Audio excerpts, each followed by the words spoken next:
just, you always get 100%, 120% from your ministry. And I think that's what, keeps people listening.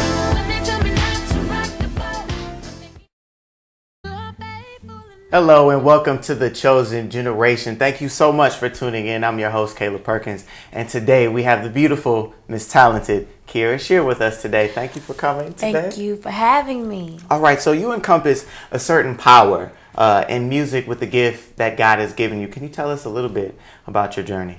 Well, of course, I was raised in a church, and I'm a pastor's kid. My father's the pastor, Kierra Sheard. So I've been just in the church all my life, and then my mom, of course, evangelist Kierra Sheard. I just have great parents, and they've kept me in the church. So I was basically born on the pew, and with me being around church all my life, you can't help but to stay away from singing or to just be involved in anything that has to do with music. So with that being said, it was church. And then you had my mom, who was this, one of the Clark sisters. And she was raised in the church, and she's done great things. And that paved the way for me to be where I am today. And this journey has just been great. It's been a blessing to me. I've learned a lot. I've learned to be more responsible, and why it's so important to actually go around spreading the gospel and the benefits that comes along with being a disciple of Christ. So this journey is still a journey. I'm always learning. It never ends. A lot of people get in it, and sometimes people are like, oh, I'm done learning. No, it's still a learning process, and you get different experiences, and God reveals himself to me the more, and I'm just excited about what God is doing with me on this journey. So it's a great experience. It seems like a lot of people think that when you're in the church, especially when you have the stance that you do being Kierra Sheard, they think that they're not acting the way they should. They think that we're supposed to act a certain way, which we are. And then a lot of people think the people in the church, well, they're hypocritical. They don't live up to what they do, what they talk about, what they sing about. That's very important. How have you experienced that? I've experienced that a lot. It's pretty hard to get away from people who are like totally committed to the church. Those are usually the ones that are called the hypocrites. But I think what we fail to realize is that it's really not up for us to judge anyone. It's only for Jesus to come back and say, well done, my good and faithful servant. And it's our job to just live and make the sacrifices that we have to make according to God's will for our lives. So yes. I think that that's been another learning experience for me, because the Bible also tells us, don't let your good be evil spoken of. So it's all about, how you're walking and allowing God to actually let his glory be revealed in other people's lives through you. So I've heard that over and over again, but you have to just brush it off and keep on going and, not worry about what people will say, and just keep it moving forward. So that's so true. What I experienced through the church is you just what God has for you is for you. Absolutely. So when you're going through this, it may be teens, coming up through schooling and things like that. People are going to always talk about you. They're always going to say, what you're doing this, you're doing that. But when you keep your eyes on the prize and remember that God has your back, absolutely, it doesn't matter, what goes on, what people say. It's only what God has for us.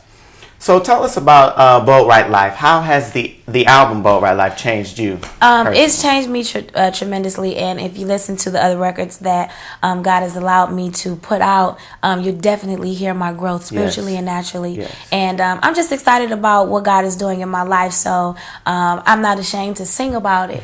You definitely could hear, maybe some of the indirect experiences that I've gone through,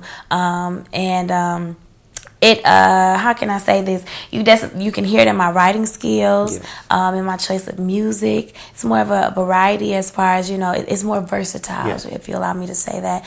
And how can I say this? This album it's been really exciting for me. It stands for Boldly Living Right, Getting Ready for Life. And it came from my youth organization, which is here in Michigan. And God placed it on my heart to just reach out to the young people and say, hey, you don't have to compromise for what society is forcing in our faces. Our mission statement is, what is our mission statement? The scripture is, we are dead to the things of this world, yes. boldly living right, getting ready for life. I can't remember the mission statement, but it's a great mission statement. Yes. And it's basically saying, don't accept what the enemy is trying to, curse this new generation with. We are not Generation X. We are victors and not victims. So yes. That's basically what the record is promoting, the same message behind the youth organization. And it's not just for kids, it's for young adults. One thing I noticed was when we've seen your growth through, I Owe You and, This Is Me, your album's coming up. And one thing I remember was, I believe it was your mom who had said this, Evangelist Kierra Sheard, about her mother, Dr. Maddie Moss Clark. One thing that she said was, when you perform, I remember this in my mind, when you perform, make sure that when you sing, when you minister, to make it seem like that was the last time that you will be able to sing. And you can tell through all of your performances, you won't see Kierra, well, I've done this before all the time, This Is Me, your album's coming up. And one thing I remember was, I believe it was your mom who had said this, Evangelist Kierra Sheard, about her mother, Dr. Maddie Moss Clark. One thing that she said was, when you perform, I remember this in my mind, when you perform, make sure that when you sing, when you minister, to make it seem like that was the last time that you will be able to sing. And you can tell through all of your performances, you won't see Kierra, well, I've done this before all the time, I'm gonna just, you always get 100%, 120% from your ministry. And I think that's what, keeps people listening to your albums, keeps people, listening to Like David and Make Me Invisible, because once you see that connection, it's not me, look at the God who I'm singing about, look how he's changed my life. I think that's how people can grab on to your ministry. Well, thank you. Oh, you're welcome. Now, when you put down we're going to talk about Kierra as a real person. Kierra is a real person. She's not just a singer, Kierra Sheard, but she is a real person. All right. So when you put down your album and you forget about your legacy and you forget about Greater Emmanuel and what you've done, your accomplishments, who is Kierra? Well, I have to honestly say, I can't forget about Greater Emmanuel. That's my home church. I'm very, that's a part of me being a real person. I go to church throughout the week. I'm going to Bible study. I'm going to Friday night service. I'm making sure that I'm committed, even outside. Because sometimes the road will take me away from my singing career, will take me away from my personal life. And I'm a part of the choir. I'm a part of the praise team. If you say you need me, I'm there. So church, I'm always at church. You won't find me not a day. To this week is our district meeting, and I was there. I have a guest here, and she's had to go to every service with me. So I'm very church oriented. And then outside of that, I like to have a good time. I'm fun. Sometimes I can be a loner. I like to be by myself. But I go take a walk in the park and out there. Well, I don't want to tell you I'm a spot because I don't want you to find me. But I'll go and take a walk. But I like to bowl. I like to eat and go out with my friends. My family and friends, when we get together, we can be loud. So I'm loud and we just like to have a good time. If it's someone else coming outside of the circle, they may say, oh, they're goofy, or what's going on. So we like to have a good time, and I like to skate.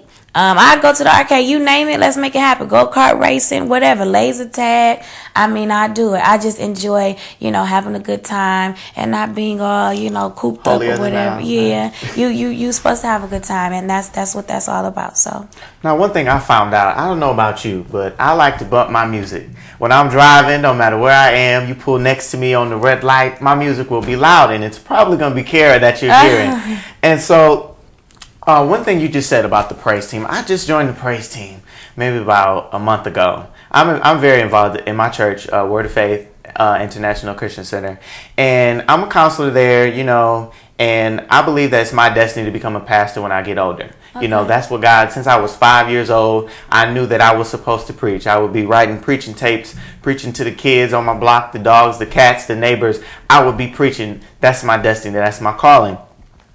"Make Me Invisible." That's the song that I'm leading to. Okay. Where did you get the inspiration for "Make Me Invisible"? Well, actually, I told Warren that I wanted this rocker girl song.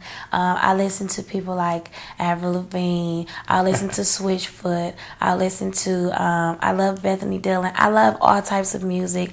You could go to Michael W. Smith, his song to have, like the rock songs or whatever. And it kind of is something that just builds something on the inside of you, that it stirs it up.